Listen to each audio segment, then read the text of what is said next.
ओंकारं संयुक्तं नित्यं ध्यायन्ति योगिनः कामदं मोक्षदं चैव ओंकाराय नमो नमः। अविरल शब्द गणोग प्रक्षालित सकल भूतल कलंका मुनिभिर्पाशुतीर्था सरस्वतीर्तनोद्धृतम् अज्ञानतिमिरान्धानां ज्ञानाञ्जनशलाकया चक्षुरुन्मीलितं येन तस्मै श्रीगुरवे नमः। परम गुरुभ्यो नमः परम्पराचार्य गुरुभ्यो नमः।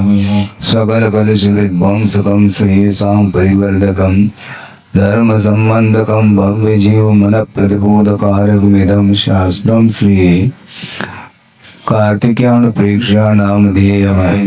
अस्य मूल ग्रंथकर्तार श्री सर्वज्ञ देवाः तदुत्तर ग्रंथकर्तार श्री गणधर देवाः प्रतिगणधर देवाः तेषां वचोनुसारमासादु श्रीमद् आचार्य प्रवर श्री कार्तिकेय देवैर्विरचितं मंगलम भगवान वीरो मंगलम गौतमो वने मंगलम कुंदकुंदाध्यो जैनधर्मोस्तु मंगलम सर्वमंगल मांगल्यम सर्वकल्याणकारकम प्रधानम सर्वधर्माणां जैनं जयतुशासनं कोटीश्वरं द्वादशैव कोटो लक्षाणि श्रीकृष्णरिकाणि चैव पंचाशदष्टो च सहस्रसंख्य मेतत्स्वतं पंचपदं नमामि। अर्हन्त भास्वतं गणहरदेवे गन्तियं सम्मं प्रणमामि भद्रजगदो सुम्नानमो वयं सुरसा विच्छामि वन्ते सुभक्ति कामसोपदसारोचिम् अंगुवंगपयने पावणे प्रियम सुप्त प्रमाणो पूगै चूलिया एव सुप्रत्यय द्विदम कायम सैंडविच कर्मंचे में पूजेमि वंदामि नमोंसामि दुःखको कमको भूलाओ सुवै गमनं समाय मरणं निर्गुण संपत्ति होदमज्जं अथ पौराणिक स्वाध्याय वेलायां श्रीमदाचार्य भक्ति कायो सर्गम करोमि।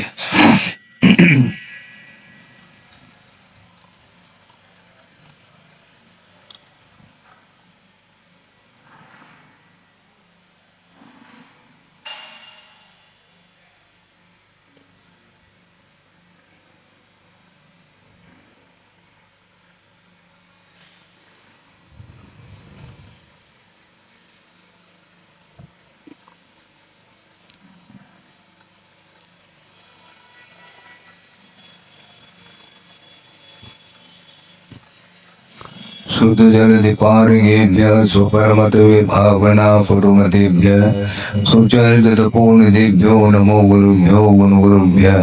छत्तीस गुण सुमग्गे पंचव्याचार करण संदर्शे शेषानुगमायेगे सदा वंदे बुधवत् संजीवेन तरंत संसार सायरं घोरं चिन्नन्त्याटकामं जन्मन मरणं तपावेन्ति येदिदं धर्मन्तो निरता ध्यानाग्निहोत्राग्ना षट्कर्मा व्यर्था तपोधना साधु क्रिया सारवर शीलप्रावरणा गुणप्रहरणा चन्द्राद्वतीजोदिकाः मोक्षद्वारोपाडुपाडलुट्टापीडन्तु मां साधवर गुरव पान्तुनो नित्यं ज्ञानदर्शननायकाः चारित्राणुगम्भीरा मोक्षमार्गोपदेशिकाः विच्छामि भद्रे आयुर्भक्ति कांसोपदसालोचन समनान समरंतन सप्तजुत्तानं पंचम्याचाराणाम् आयुर्यानम् आयुरादिसम्राणं देशानं वैध्यायानं तिरेमूलपालयानं सोमसानं सैनिष्कर्मज्जेमे पूजेमि वन्दामि नमंसामि दुःखको कमको भूलाओ सुवै गमनं समाय मरणं निर्गुण संपत्ति होरवज्जं त्योवनतिलयं देवं वन्दित्रातिहोर्निन्द परिपूज्यं वोचं अनुपेहावो भवीयजनानन्द जनमेवो।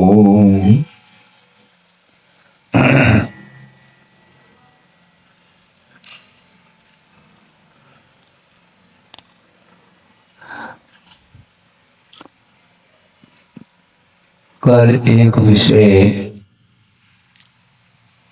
रखा गया था, उस विषय में शायद संभव है किसी को जिज्ञासा रह सकती है, उसको और विशेष रूप से रखने का प्रयास किया जा रहा है वह ये विषय है कि गुरुदेव ने वह विषय कई बार हम लोगों के सामने रखा है, इसलिए उस विषय को रखना उपयुक्त समझता हूँ। लेकिन इसके उपरांत भी भूमिका अपनी अपनी हुआ करती है।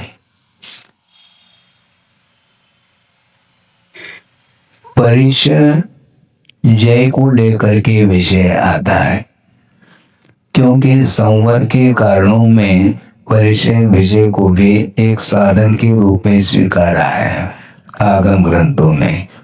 जिस प्रकार अणुप्रेक्षाओं के माध्यम से संवर होता है, गोप्ती समिति धर्म परिचय विजय और ये सारे सारे संवर के साधन रूप सामग्री है, इनके माध्यम से संवर होता है। अब रही बात परिचय को लेकर के, उसमें एक रोग परिचय भी आता है। वो रोग परिचय के ऊपर विजय प्राप्त करने वाला जो साधक होता है, उसके माध्यम से वह कर्मों का संवर करता है और निर्जरा भी उसके माध्यम से होती है। प्रश्न ये था, विषय ये था, गुरुदेव ने ये कहा था, ये बहुत सूक्ष्म विषय है जो कल रखा था। जिज्ञासा हो सकती है कि रोग का प्रतिकार क्या संवर के कारण हो सकता है? रोग का जो प्रतिकार है वह संवर के लिए कैसा कारण हो सकता है? क्योंकि परिचय के ऊपर विजय प्राप्त करने से संवर होता है, लेकिन परिचय का प्रतिकार करने से। समझ में ना? हाँ, प्रतिकार करने से संवर कभी भी नहीं होता, क्योंकि संवर के लिए वह साधन माना है। परिचय के ऊपर विजय प्राप्त करने से आश्रव रुक जाता है, जिसको संवर बोलते हैं। इसलिए नमोकार मंत्र का आलम्बन लेकर के यदि वह रोग को भी करना चाहता है, तो गुरुदेव का कहना है कि वह परिचय से दूर हट रहा है। हाँ, वह परिचय से दूर हट रहा है, ऐसा उनका कहना था। क्योंकि पंच परमेष्टि की आराधना करिए आप। आराधना के पीछे आपका एम क्या है, उद्देश्य क्या है?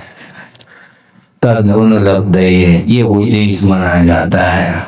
इस उद्देश्य से यदि मान लो पंच परमेष्टि की आराधना आप कर रहे हैं, तो आपको रोग आएगा ही नहीं, ध्यान रखो। और आया भी है तो दूर हो सकता है, क्योंकि सही आराधना मानी जाती है। ये आराधना इसको बोलते हैं तद्गुण लब्धि। भगवान, मैं आपके चरणों में आया हूँ, आपकी मैं वंदना कर रहा हूँ, आपकी उपासना कर रहा हूँ। इसके पीछे मेरा एम क्या है, लक्ष्य यही है, तद्गुण लब्धये। भगवान, आपके जैसे मेरे भीतर जो गुण हैं, उनको अभिव्यक्त करने के उद्देश्य को लेकर के मैं आपकी आराधना कर रहा हूँ। और मान लो पूर्व कर्म के उदय से यदि रोग आदि आ भी जाता है, तो रोग दूर करने के लिए औषधि का उपचार करो। औषध के माध्यम, क्योंकि 4 प्रकार के दान का भी उल्लेख है आगम में, तो औषध दान के माध्यम से वह रोग ठीक कर सकते हैं। किंतु नमोकार मंत्र का आलम्बन लेकर के रोग को ठीक करना उपयुक्त नहीं है, क्योंकि पंच परमेष्टि का आलम्बन आप रोग को दूर करने के लिए आलम्बन ले लिया, तो संवर तो नहीं हो पाएगा। एक बार की बात है, कह देता हूँ। ठंड की बात, बहुत पुरानी बात याद आ गया आपके पुण्य के उदय से। हटा की बात है, उस समय मैं छुल्लक था, 3-4 छुल्लक थे, और स्वाध्याय गुरुदेव करा रहे थे, और स्वाध्याय कर लिया, हो गया। तो इसके बाद ईर्जापत जो प्रतिक्रमण होता है आहार के पश्चात, उस समय गुरुदेव छत पर बैठे थे और हम लोग भी गए और आहार ठीक हो गया, ये सब बोल दिया, वंदना वगैरह की। उसके बाद प्रतिक्रमण चालू हो गया। उसमें कि धूप कुछ उस दिन तेज लग रही थी, तो एक क्षुल्लक जी ने अपने पीछे को यूं कर दिया है। तो गुरुदेव ने कहा क्या हो गया, ये क्या, ये कौन सा उपकरण है, संयमोपकरण है क्या, कुछ और कौन सा उपकरण है, मैं बताओ। ये संयमोपकरण है, ये किसी विषय को प्रतिकार करने के लिए नहीं है। आपको धूप लग रही है तो आप छाया में बैठो, ये बात अलग है, किंतु पीछे के माध्यम से आप उसको रोकना चाह रहे हैं, वो ठीक नहीं है। अर्थ क्या हुआ, वह संयम का उपकरण माना जाता है, उसके माध्यम से संयम का ही अनुपालन होता है। उसी प्रकार पंच परमेष्टि की आराधना के माध्यम से कर्म का ही क्षय करने के उद्देश्य से उपासना करनी चाहिए। उसका आलम्बन लेकर के कुछ दूसरा कार्य करना चाहो तो वो आलम्बन ठीक नहीं। आप व्यवसाय के समय पर व्यवसाय करिए, किंतु आप एक छत्र लगा रहे हैं, उद्देश्य हमारा दुकान, हमारा मकान, हमारा परिवार फला फूला रहे, इसलिए एक छत्र आपने लगाया है। इसके माध्यम से क्या होगा, कर्मों की निर्जरा होगी, जबकि पुरुषार्थ कहा है, अर्थ पुरुषार्थ करिए, व्यवसाय के समय पर व्यवसाय करिए, किंतु व्यवसाय भगवान को नहीं बनाना, व्यवसाय के लिए आलम्बन के रूप में नहीं। भगवान की आराधना प्योर आराधना मानी जाती है। हमें जनगुण संपत्ति हो मध्यम, हे भगवान आपके अंदर जो गुण है संपदा वह हमें भी प्राप्त हो, किंतु भगवान के गुण आपके अंदर नहीं आएंगे, नहीं तो भगवान खाली हो जाएंगे। फिर ऐसा थोड़ी होता है? वो लेन देन नहीं हो सकता, उसमें गुणों का आदान प्रदान संभव नहीं है।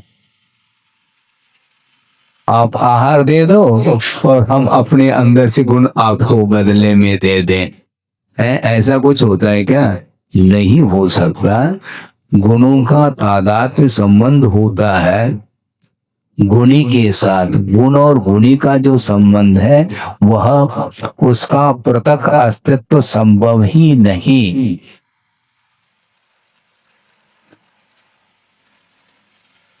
आपने वस्त्र खरीदा, कौन सा? सफेद। हम कहना चाहते हैं केवल सफेद को खरीदना, वस्त्र नहीं खरीदना। ऐसा संभव है? क्योंकि वो गुण है, कलर उस पदार्थ से पृथक नहीं हो सकता। वह रंग, वो जो गुण है, वो जो पर्याय है, वह द्रव्य से पृथक नहीं हो सकता। उसी प्रकार जिनेंद्र भगवान के अंदर जो गुण हैं, वो सारे सारे गुण किसी को दिए नहीं जा सकते हैं, देने योग्य वस्तु है नहीं। इसलिए भगवान जैसे अपने अंदर गुणों को प्राप्त करना चाहो तो तद्गुण लब्धि, भगवान की प्योर उपासना करो, आराधना, उसमें किसी भी उद्देश्य को लेकर के नहीं। यदि उद्देश्य बनाना है तो कर्म क्षय के उद्देश्य को लेकर के यदि आराधना करते हैं, उसके माध्यम से संवर और निर्जरा होगी और शास्त्रीय पुण्य का संचय होगा। शास्त्रीय पुण्य के संचय के उद्देश्य को लेकर के भी आराधना नहीं की जाती है, क्योंकि ये मांग कहलाई है। मांग के साथ नहीं, कोई शर्त नहीं है। कोई शर्त नहीं, निशर्त, कोई अपेक्षा नहीं, निरपेक्ष भाव के साथ ही प्रभु की आराधना, गुरु की आराधना होती है। उसके माध्यम से वह पाप कर्म का संवर होता है। तो प्रति समय विषयों के कारण जो आश्रव हो रहा था, विषयों के प्रति आसक्ति के कारण अथवा विषयों के उपभोग के कारण जो पाप का आश्रव हो रहा था, वह प्रभु की आराधना करने से वह आश्रव रुकता है। इसलिए नमोकार मंत्र की आराधना करने से आश्रव रुकता है। तो रोग तो अपने आप रुक जाएगा। रोग रुके, रोग समाप्त हो, ये क्यों उद्देश्य रखते हो? क्या विश्वास नहीं है आपके पास? पंच परमेश्वर के प्रति जब विश्वास आपका गाढ़ विश्वास हो गया, फिर ये क्यों अभिप्राय रखते अंदर, मेरा रोग ठीक हो गया, तो ठीक हो जाए, ठीक हो जाए, ये सब है। हाँ, क्या क्या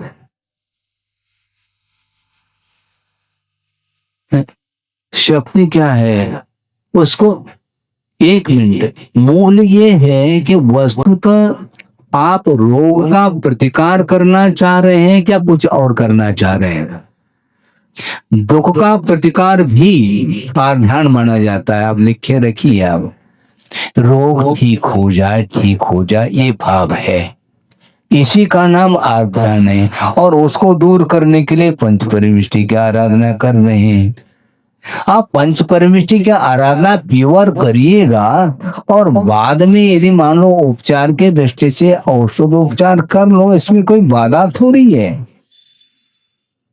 एक बहुत अच्छा विषय दे रहा हूँ, वो भले अपनी भूमिका में हो अथवा ना हो, यह अलग विषय है।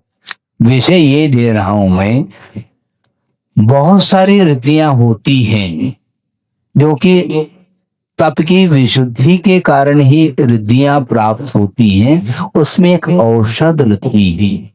अब सोचना, एक मुनि महाराज है और तीव्र कर्म के, असाता कर्म के उदय से भयानक रोग हुआ है और वो साधना में इतने लीन हो गए, रत्नत्रय की निर्दोष चर्या पालन करने के लिए वो कटिबद्ध है और निर्दोष रत्नत्रय की आराधना के माध्यम से उनको औषध रिद्धि प्राप्त हो गई। सुन रहे हैं आप? अब औषध रिद्धि प्राप्त हो गई तो डॉक्टर के पास जाने की आवश्यकता थोड़ी। स्वयं वृद्धि औषध वृद्धि के माध्यम से उस रोग को ठीक कर सकते हैं, लेकिन नहीं किया। क्यों नहीं करते?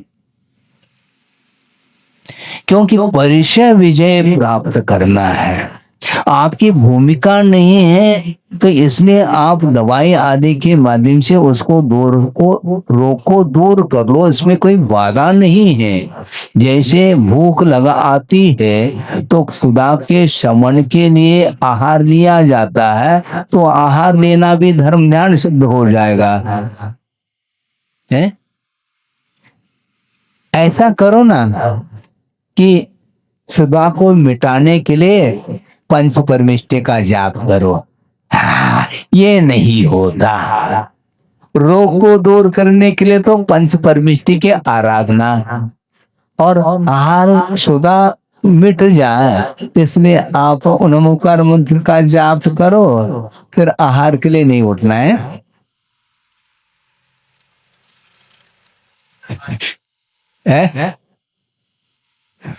यही तो समस्या है। मतलब हम अवसरवादी है। रोग को दूर करना है, नमोकार मंत्र का जाप कर लो। नमोकार मंत्र का जाप करना है, फिर औषध का प्रयोग नहीं करना है। ये कोई काम करो, या तो औषध ले लो। इसलिए 4 प्रकार के दान का प्रावधान आगम में आया है, प्रावधान किया है। समय पर आहार, समय पर औषधि का पान, ये सब कर सकते हैं, कोई बाधा नहीं। हाँ, जबकि दूसरे के लिए अवसर देव ना आप नमोकार मंत्र का आलम्बन ले करके आप रोग को दूर करने की अपेक्षा से जो सामने जो खड़ा है वैयावृत्ति के लिए उसके लिए अवसर दे दो, वो आपको दवाई दे करके रोग को ठीक कर देगा।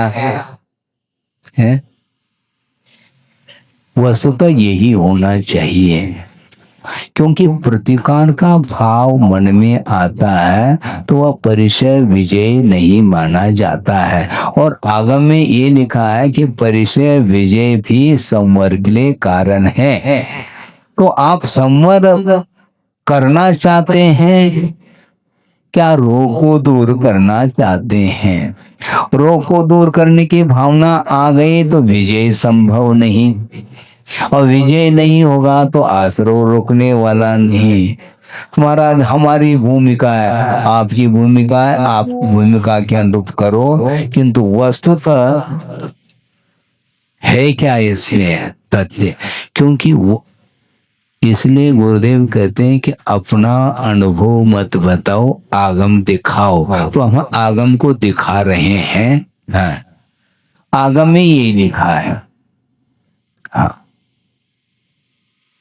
हाँ हाँ, उपयोग क्यों क्यों उपयोग हमें क्या वो क्या कर रहा है? उपयोग क्यों बदलना? इसका अर्थ वह असह्य वेदना हो रही है, उपयोग को डाइवर्शन देना भी परिचय से दूर हटना है। ये ध्यान रखो। भूख लगी है, ठीक है, लगने दो।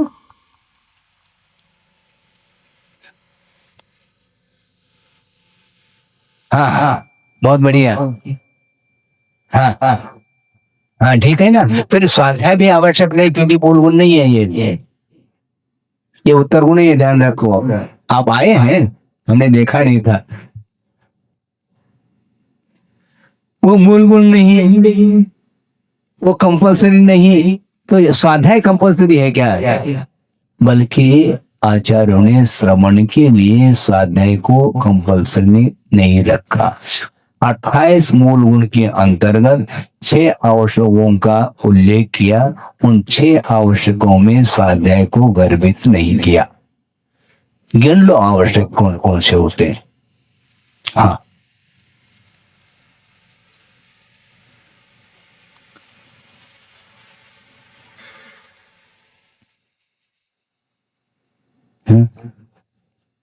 तो कोई भी कर्म हो, कर्म किया है तो समता भाव के साथ सहन करो, ये कहा जा रहा है। प्रतिकार का भाव धर्म ध्यान नहीं है, आप लिख के रखो।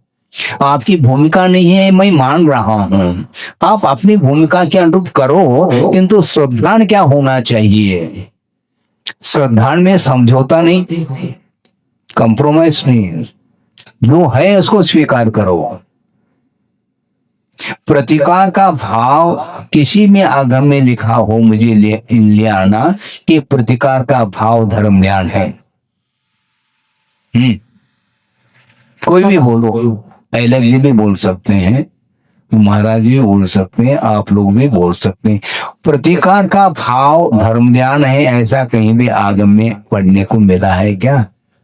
इससे स्पष्ट है कि प्रतिकार के भाव के साथ आर ध्यान लगा हुआ है। और आर ध्यान कहीं भी संवर के लिए कारण नहीं बताया। सुनो क्या कहा? हाँ, आर ध्यान कभी भी संवर के लिए कारण बताया क्या? बोलो, काफी समय हो गया अध्ययन करते हुए। आगम में आर ध्यान को संवर के लिए कारण बताया हो, हमें आगम ले आना। क्यों पंडित जी? नहीं ना। हाँ, फिर ये प्रतिकार का जो भाव है, क्या ध्यान है, इसको स्वीकार कर लेना चाहिए। आप बर्दाश्त नहीं हो रहा है, इसलिए आप उच्चार कर रहे हैं, आप करिए। हाँ हाँ, प्रतिकार को कहीं भी धर्म ध्यान की संज्ञा दी नहीं है।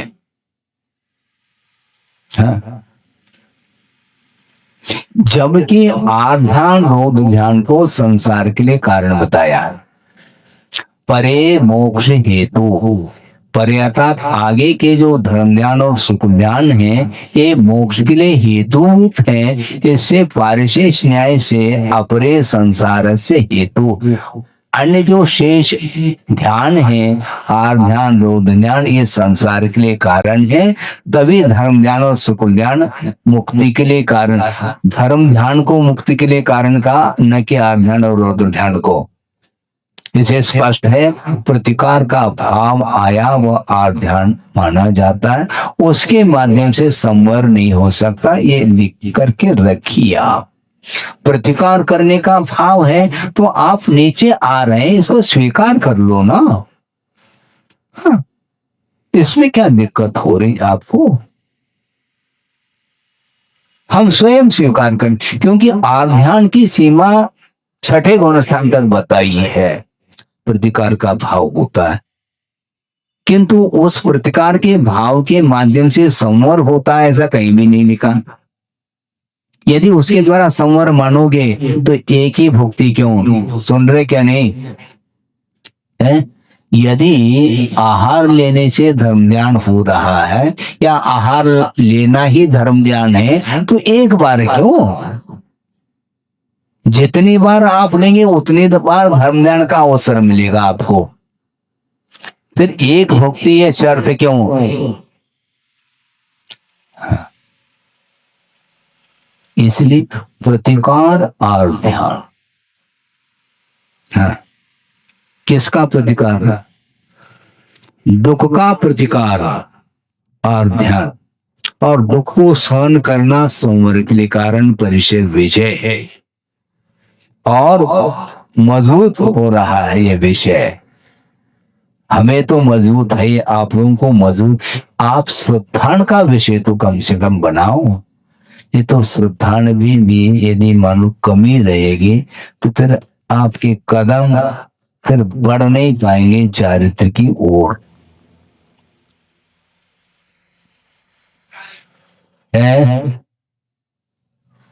हाँ ठीक है, आप प्रतिकार कर सकते करो, किंतु वह प्रतिकार करना उस प्रतिकार के समय पर संवर नहीं होगा, ये भी लिख करके रखो आप।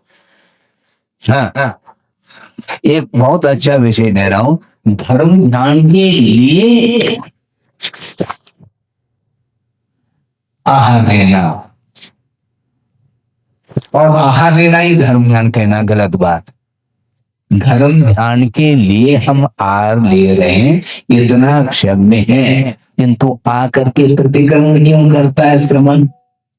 जब आहार लेने से धर्म ध्यान ही हो रहा है तो धर्म ध्यान करके आया हो, फिर प्रायश्चित कर लो, प्रतिक्रमण कर लो, ये सब क्या मामला है?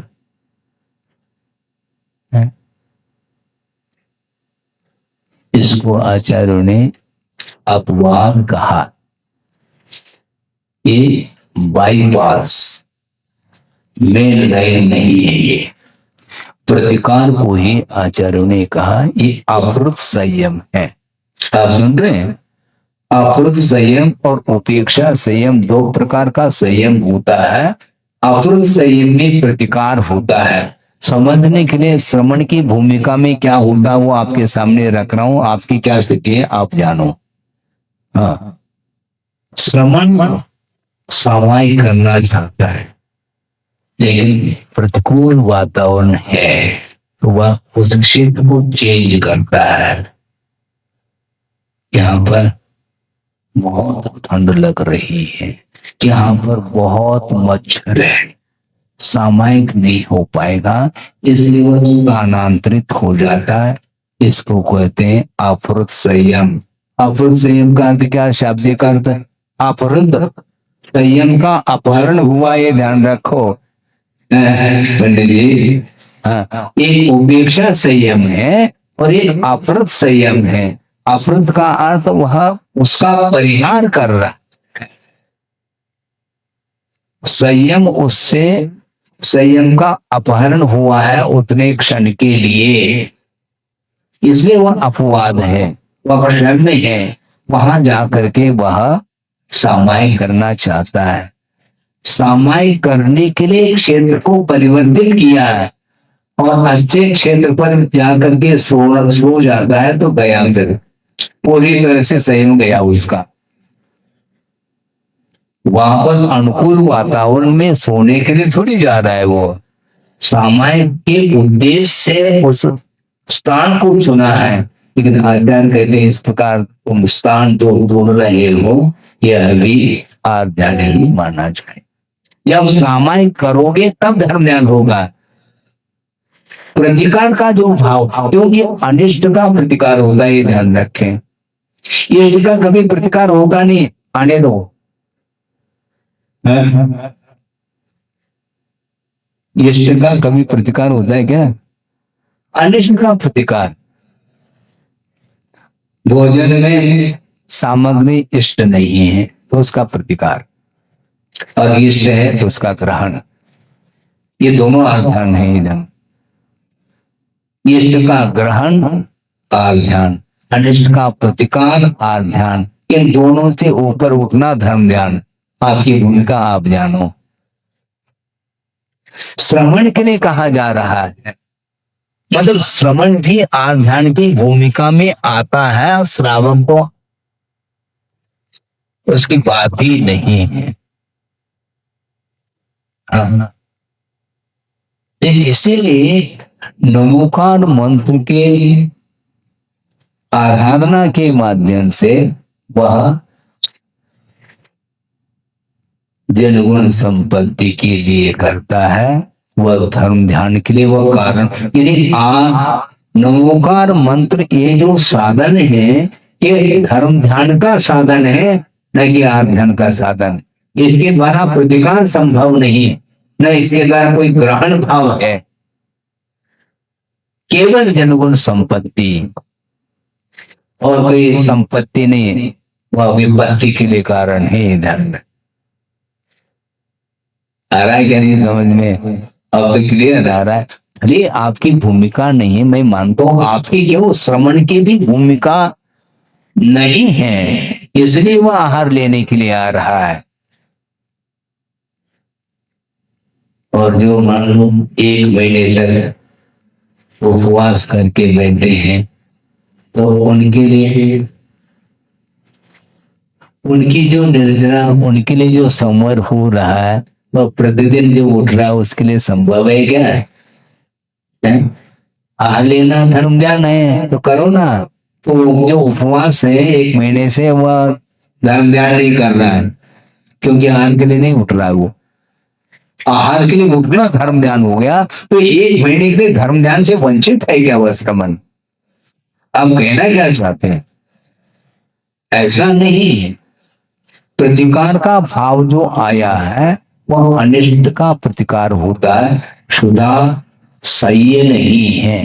क्षुधा को सहन करने की क्षमता नहीं होने के कारण वह उठ रहा है। ये बात अलग है कि आगम के अनुरूप ही विधिवत लेकर के आएगा, इसलिए पुनः वह धर्म ध्यान में आ सकता है। तो इसलिए ये जितना जो भी परिचय, जितने भी परिचय हैं उनका विजय प्राप्त करना चाहिए। दूसरी बात, कुछ शारीरिक परिचय होते हैं, क्या सुन रहे हैं? कुछ शारीरिक परिचय होते हैं, कुछ मानसिक होते हैं। और मानसिक परिचय के ऊपर विजय प्राप्त करना भी बहुत कठिन हो गया है। क्या? सत्कार, पुरस्कार, परिचय विजय। कोई सत्कार नहीं कर रहा है, कोई पुरस्कार नहीं कर रहा है, तो वह यदि मान लो सहा नहीं जा रहा है तो वह संवर नहीं कर पाएगा। आइए आइए, किसी ने कहा नहीं, मान लो तुम तो क्या हो गया, नहीं कहा तो नहीं कहा, इसमें क्या दिक्कत है अपन को? कहते जहां पर कहना चाहिए वहां पर कहना चाहिए, नहीं तो गाड़ी रिवर्स। कब? आहार के समय पर वहां पर नवधा भक्ति कंपलसरी है। बाद में आप श्रवण की भक्ति करो या ना करो, कोई अपेक्षा नहीं उनको। और दूसरी बात, उस समय भी कोई अपेक्षा उनको नहीं, किंतु उस लिंग के प्रति, उस लिंग के प्रति जो बहुमान है, उस बरकरार बनाए रखना चाहिए। नहीं है वो कोई प्रतिकार नहीं करता, वापस आज क्या गलती हो गई, क्या गलती हो गई, याद कर लो गलती क्या हुआ। महाराज उस समय आपको बताना चाहिए था, सब कुछ मैं ही बता दूं तो तुम क्या करोगे फिर, हैं? हाँ बहुत बढ़िया, ऐसे ही कर लेना है, कल पढ़ना है।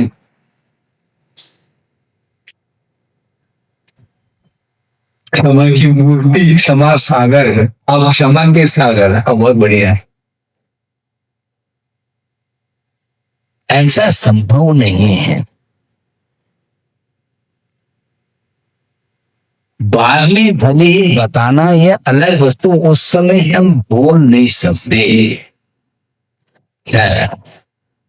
फिर भी कभी कभी ये देखते हैं, मान लो अवसर इस प्रकार के आते हैं, प्रसंग सुना रहा, प्रणाम करके दादा चौके में ले गया, वहां पर जाने के उपरांत उनने उच्चासन ग्रहण करिए ये बोल दिया, बैठ गए। अब सीधा पूजन सामग्री लिया करके पूजन प्रारंभ कर लिया। अब मन में आ गया अब व्यवधान होने वाला है, क्योंकि पाद प्रक्षालन होना चाहिए था। अब भूल गया, हमने सोचा भूलने दो इसको, बाद में भी याद आ जाए तो संभव है। पूजन कर ली, फिर बाद में हाजिर लिया है, और उसके पहले मन शुद्धि, वचन शुद्धि, काया शुद्धि, आहार जल शुद्ध है। उसके बाद में मान लो अंजलि नहीं छोड़ा, क्योंकि याद आ जाए तो उसका भाग्य क्या है देख तो ले। बार बार शुद्धि बोल रहा है, अंजलि छोड़िए महाराज, अंजलि छोड़ नहीं रहे। हाँ अंजलि नहीं छोड़ रहे, थाली दिखाओ। अब क्या करें, दिखाने दो उनको, थाली दिखा दी, अंजलि नहीं छोड़ रहे, फिर शुद्धि बोल रहा है। 2 बार 3 बार 4 बार बोला, समझ में नहीं आया तो दूसरे को बुलाया, क्यों छोड़ नहीं रहे हैं महाराज, क्या गलती हो गई। तो वो आ गया, तुमने क्या क्या किया, क्या क्या किया, क्या पूजन कर ली, तो उन्होंने कहा कि पाद प्रक्षालन, हाँ पाद प्रक्षालन नहीं किया, इतना अवसर हमने दिया है, ध्यान रखो। हाँ कृपा तो करनी पड़ती कभी कभी।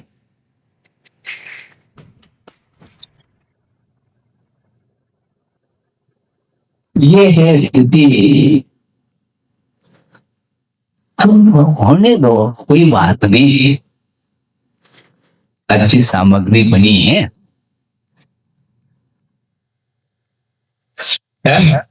और पूरी थाली निकाल रही हूँ।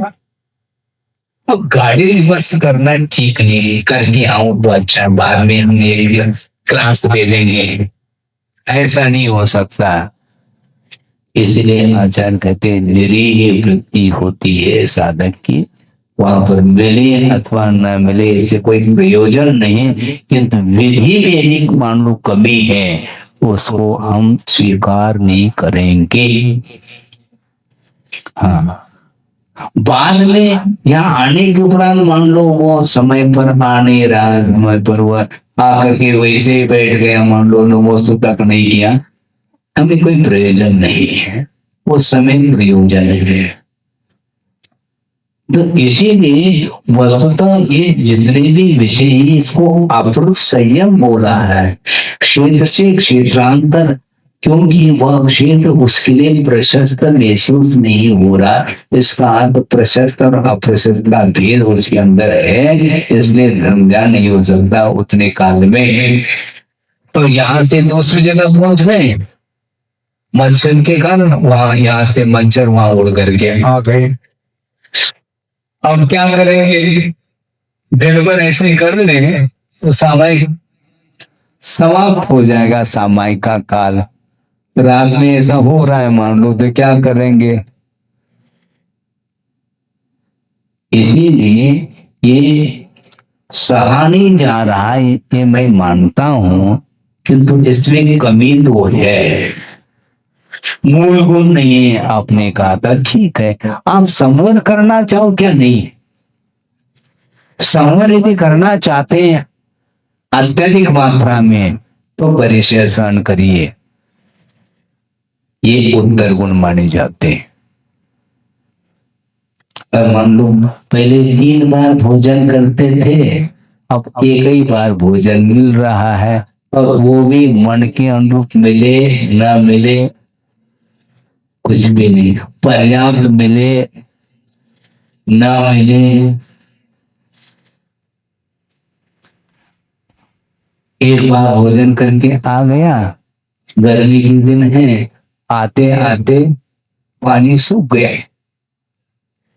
लो लपट चल रही है, 1 किलोमीटर जा करके आने में और आते आते पानी समाप्त। अब क्या करेंगे? परेशान सहन करो। अब तो मूल गुण है ना महाराज, मूल गुण है क्या? 24 घंटे के बिना नहीं, यह मूल गुण है, बीच में नहीं मिलेगा। बीच में, बीच में क्या मिलेगा? 24 घंटे के बीच में क्या मिलेगा?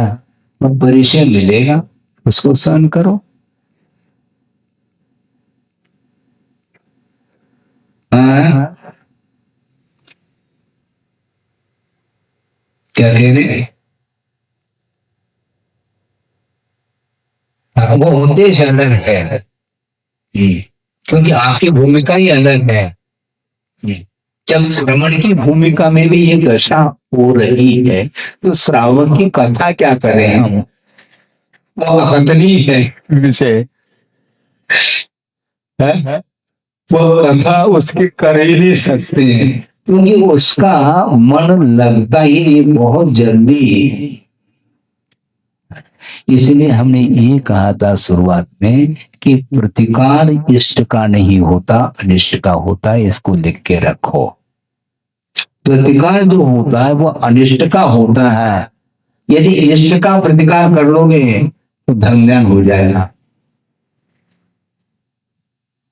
हाँ, जबकि राग के कारण ग्रहण होता है, द्वेष के कारण प्रतिकार, और राग वही इष्ट पदार्थ के प्रति अनुराग, विषयानुराग, और अनिष्ट पदार्थ है उसके प्रति द्वेष।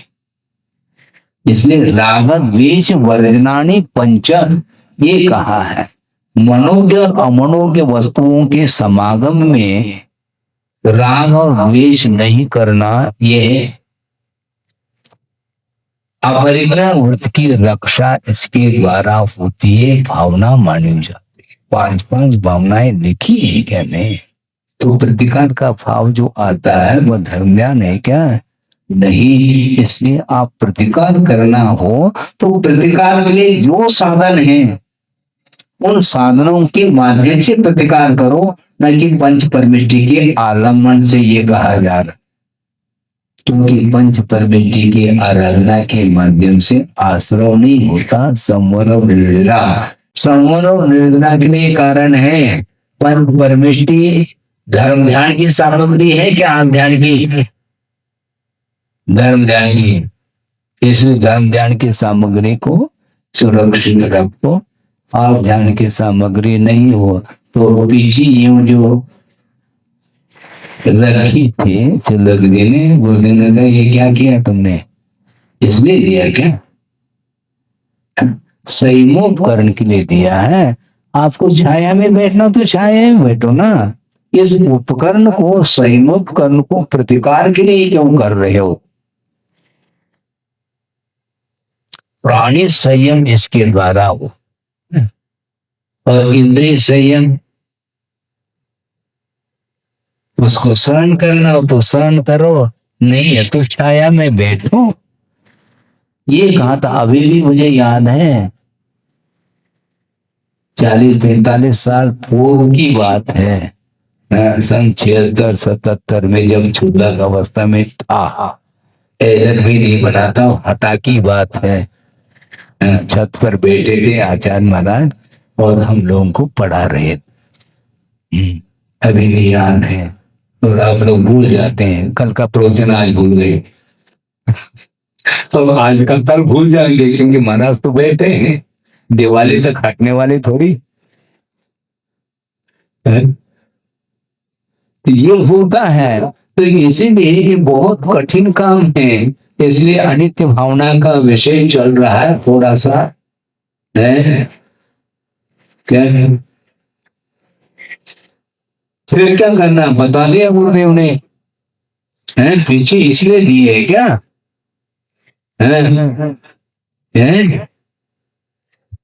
तो ये 45 साल पुराना, ये अभी अभी अभी का भूल गए तुम, तो पुराना क्या याद रखोगे? 45 साल पुराना, इन्हें सन 76-77 में तुल्लक अवस्था में देव पढ़ा रहे थे। उस समय उन्होंने कहा, वो टोन भी कैसा था हम जानते हैं, मतलब कुल मिला करके उस समय भी ऐसे उन्होंने संस्कार दिए हैं, तब जाकर के गाड़ी थोड़ी बहुत चल पा रही है, नहीं तो पटरी से नीचे उतरने में देर थोड़ी लगती। हाँ, बहुत गंभीर रहते थे हम लोगों के साथ, कभी मनोरंजन उन्होंने किया ही नहीं। क्योंकि फाउंडेशन यदि गड़बड़ हो जाए तो मुश्किल हो जाएगा। उस समय कोई थे ही नहीं, 3-4 छुलक थे, अच्छे संस्कारित हो जाए वो फाउंडेशन बनेगा। कोई इसमें समझौता नहीं, वो स्वयं धूप में बैठ करके, तुम्हें छाया में बैठना हो तो बैठो, ये कहा, लेकिन इसका प्रयोग नहीं कर सकते तुम। ये सही मूव कर्ण है, ये आध्यान की सामग्री नहीं। इसके द्वारा अहिंसा व्रत का पालन होता है। अहिंसा व्रत के पालन करने में जो साधनभूत जो वस्तु है उसका उपयोग अन्यत्र नहीं करना चाहिए, ऐसा उनका कहना रहा है। ताभुं जिजौलक्षे दिजौगाने गया पाणेन जाजल तरंग चौला 2-3 दिनानि चिट्टी। ये लक्ष्मी जो है 2-3 दिन के लिए ठहरती है, टिकने वाली नहीं है। जाजल तरंग चौला, जो वह लक्ष्मी जल की तरंग के समान चंचल है, इसलिए दान करो, ये मिसाल है। क्यों, हम तो अपनी बात इसमें से लेंगे और क्या। आप अपने प्रयोजन को सिद्ध करते हो, हम अपने प्रयोजन को सिद्ध करने के लिए गाता ये है। क्योंकि जिसके पास लक्ष्मी नहीं है वो क्या देगा, और आपके पास लक्ष्मी लक्ष्मी है, लक्ष्मी भंडार। बिल्कुल, लक्ष्मी भंडार जबलपुर फेमस है वो। जाजल तरंग चौला, जल के तरंग की भांति ये लक्ष्मी चंचल है, चलायमान होने वाली। 2-3 दिनानी चिट्ठी, 2-3 दिन तक वह फिर जाती लक्ष्मी चली जाती है, इसलिए ता भुंजी जो उसका उपभोग करो, नहीं तो मिटेगी। बिंजो दाने, दान में उसका उपयोग करो। दया पहाने न, दया जिसमें प्रधानता है, यानी परोपकार की भावना को लेकर के उस लक्ष्मी का अर्थ का दान करो, ये कहा जा रहा है। परोपकार की भावना रखते हुए उस दान का, उस लक्ष्मी का दूसरे के लिए उपयोग करो, और अपने लिए भी उपयोग जितना आवश्यक उतना करो। तो स्वयं के लिए भी वो उपयोग नहीं करता है, क्यों, कंजूस है। जोड़ करके रखा है कोड़ी कोड़ी माया जोड़ी, हाँ, अब वो रखा है, यदि मान लो खर्च हो जाएगा तो फिर बेटे को भी कहता है तुमने कमाया है क्या, पसीना बहाना पड़ता है, ध्यान रखो, ऐसा बोल रहा है। और खाने पीने लिए भी वह हाँ, हाथ खींच देता है। मतलब उस लक्ष्मी का वो उपभोग करके वह सुख का अनुभव तक नहीं कर पाता, इतनी उसके प्रति आसक्ति है उसकी। तो ऐसी स्थिति में वो दान के क्षेत्र में क्या देगा। लेकिन दया बहाने न दानी दिज्जहु, दान देना चाहिए ऐसा कहा है। क्यों, 2-3 दिन आए, 2-3 दिन तक ठहर जाता है जाने वाला, लक्ष्मी जाएगी, क्योंकि वह अनित्य है, नित्य नहीं है, ये कहा जा। इसलिए इष्ट वस्तु के प्रति जो आकर्षण है यही ध्यान का द्योतक है। हाँ, तो ग्रहण जो होता है वो अनिष्ट का कभी भी ग्रहण नहीं होता, अनिष्ट के लिए ग्रहण लग जाता है, उसका ग्रहण नहीं होता। तो जो इष्ट है उसी का ग्रहण होता है। महाराज इसकी पहचान क्या है, अभी भी पहचान नहीं है आपको। जबकि प्रतिदिन वह प्रवृत्ति में देखने में आता है वह विषय। जैसे पौष के महीने में, सुन रहे हैं, पौष के महीने में आपको क्या सुहाती है, धूप, धूप में जाकर के बैठते। और जेठ के महीने में छाया सुहाती है, छाया में बैठते। ये दोनों आदमी, क्योंकि इष्ट पौष के महीने में धूप इष्ट है, धूप में बैठ जाता है, शिवरी के सामने बैठ जाता, आंच लेते हैं, अग्नि है ठंड के निवारण के लिए, और सर्दी किसी को इष्ट नहीं उस समय। जो इष्ट है उसका सहारा लेता है, जो अनिष्ट है उसका फल करता है। ये दोनों ध्यान है, इन दोनों से ऊपर उठने का नाम धर्म ध्यान है। महाराज हमारा कब अवसर आएगा धर्म ध्यान करने का, वही आवृत्ति करो, खुद की नहीं, खुद की वैयावृत्ति करोगे तो कभी भी तीर्थंकर प्रवृत्ति का बंद नहीं होगा, ये ध्यान रखो। दूसरे की करो, जो पात्र है उनकी करो वैयावृत्ति, और आपको उसको ध्यान दिलाना चाहता हूँ, ले जाना चाहता हूँ, आपका ध्यान आकर्षित करना चाहता हूं कि कितना सूक्ष्म विषय है।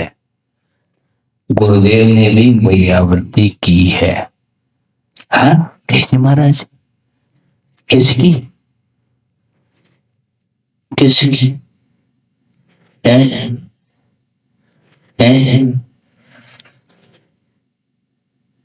आप अभी समझ नहीं पा रहे हैं, ज्ञान सागर जी की तो की है, लेकिन ध्यान नहीं जाएगा आपका, इसलिए हम ध्यान दिलाना चाहते हैं, शायद आपको ध्यान में आ सकता है। 10 प्रकार के, सुनो अब, 10 प्रकार के वैयावृत्ति के पात्र हैं। उसमें आचार्य, उपाध्याय, शिष्य, ग्लान, गण, कुल, संग, साधु और मनोज्ञ। मनोज्ञ की भी वैयावृत्ति होती है। मनोज्ञ किसको बोलते हैं महाराज, दीक्षा अभिमुख मनोज्ञ, जो दीक्षा के अभिमुख है वह मनोज्ञ है, उसकी वैयावृत्ति गुरुदेव करते हैं। ध्यान रखो, समझ क्या रहे हैं आप, क्योंकि जो दीक्षा लेना चाहता है उसमें कुछ कठिनाई आ रही है, तो उसको दूर करने का नाम भी वैयावंती है। ये ध्यान रखो, केवल हाथ पैर दबा लिया वैयावंती हो गई। हाँ हाँ हाँ, विपत्ति से दूर उसको करना ये वैयावंती है। धर्म की ओर आकर्षित करना ये वैयावंती नहीं है क्या? आप समझ क्या नहीं आप हैं? आप तो तेल लगाओगे ठीक है, हाँ, हम तेल तो नहीं लगा पाएंगे किसी को। दो आंखें निकाल रहे हैं, ये बहुत तेल लगा रहा है? क्या है, क्या क्या बोलते हैं उसको? खुशामद जिसको बोलते हैं, हम वो नहीं। आप उनके मुख से कई बार सुना है, याद है, इसमें बोलने के लिए बता तो नहीं है, मक्खन पालिश बोलते हैं। बहुत विचित्र, हमने इधर ही आकर के सुना, हमने क्या, हमने इसका मक्खन पालिश का अर्थ क्या होता है? ये जब खुशामद दूसरे को पठाना है, ये कोई आवृत्ति नहीं मानी जाती, किंतु धर्म की ओर उसको सम्मुख करना, अग्रसर कराना, यह वस्तुतः वही आवृत्ति मानी जाती है। वो उन्माद पर चल रहा है, उसको सन्मार्ग का उपदेश देना बहुत बड़ी वही आवृत्ति मानी जाती है, क्योंकि वह उन्माद से दूर होकर के सन्मार्ग की ओर आ रहा है। ये सबसे बड़ी वही आवृत्ति, क्योंकि पाप से बचाना ये वैयावृत्ति नहीं है क्या? लेकिन वैयावृत्ति की जो परिभाषा जो बनाई जा रही है, बहुत बड़ा स्थूल परिभाषा मानी जा रही है। तो गोदे ने मनुष्य की वैयावृत्ति की है, गुरु को करके किसकी वैयावृत्ति करते हैं? शिष्य की भी वैयावृत्ति करते हैं, क्योंकि मानसिक वैयावृत्ति बहुत बड़ी वैयावृत्ति मानी जाती है। शारीरिक जो कुछ भी वैयावृत्ति करना वो अलग विषय है, उसका निषेध नहीं, इससे भी बढ़ करके मानसिक वैयावृत्ति होती है, तो जिसका मनोबल डाउन हो रहा, विल पावर, उसके लिए अभयदान दे करके उसको व्यवस्थित रखना, उसका स्थितिकरण करना, उपवन करना, ये सब वैयावृत्ति के अंतर्गत आते हैं।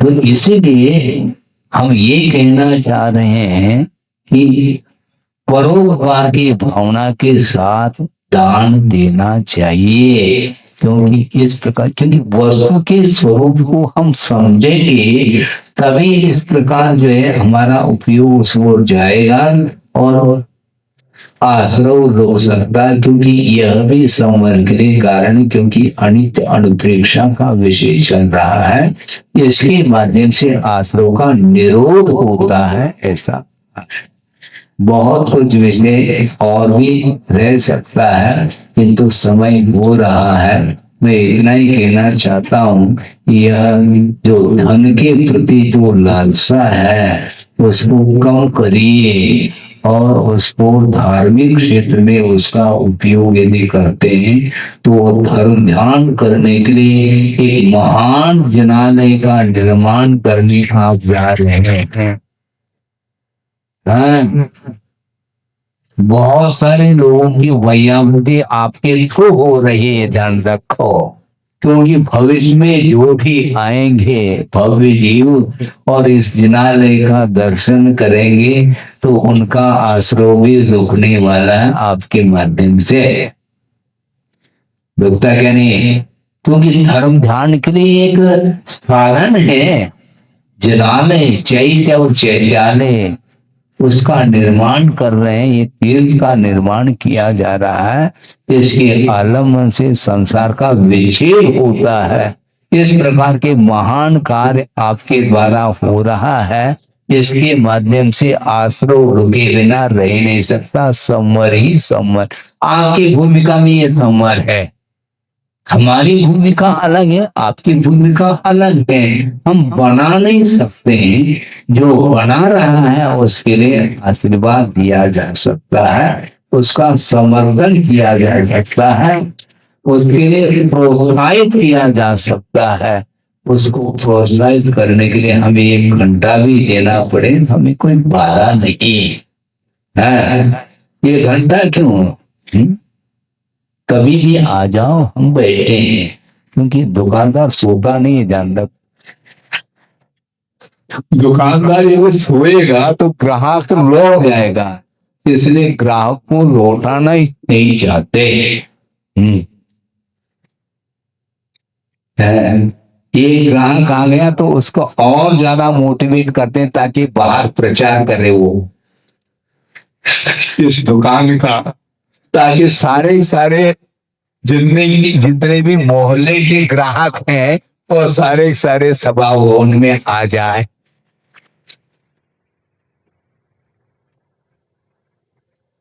यही तो स्वार्थ है। ये स्वार्थ नहीं, ये परमार्थ है, ध्यान रखो। है बिल्कुल यही वैयावृत्ति है। निषिधन क्या बोलते हैं? वैयावृत्ति करें। हाँ बिल्कुल, इसको बोलते हैं। इसीलिए धर्म की ओर अग्रसर करना बहुत आवश्यक है। और जितनी संख्या, कितनी ने पूरी सभा भरी हुई, बिल्कुल बंद करने के लिए कोई आवाज नहीं आ रही उनकी तरफ से।